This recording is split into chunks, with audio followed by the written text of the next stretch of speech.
Today we're gonna make a quick and easy pita pizza in the toaster oven. Over here we have our store-bought pita bread, and we're gonna put on some pizza sauce right over it. There you go. Just spread that tomato sauce. You don't have to put too much on it. Don't go crazy. I like to put some Parmesan Reggiano over the tomato sauce right before the mozzarella.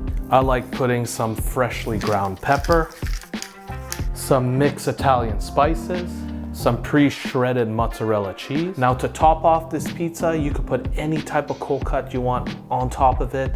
I didn't have any pepperonis, I have some chorizo, so I'm gonna put some chorizos over here. To be quite honest, I prefer chorizo versus pepperoni. And for good measure, I'm gonna put a little bit of cheese on top of the chorizo. Now put it in the toaster oven and set it to broil. The reason you're not gonna bake it or toast it is because you don't want the bottom to get too crispy and brittle.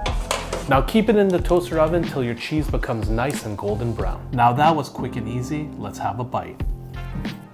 If you enjoyed this recipe and you want to support this channel, please subscribe and check out the book that I made. You can find the link in the description below or click the link on the screen. And don't forget to check out these other great videos.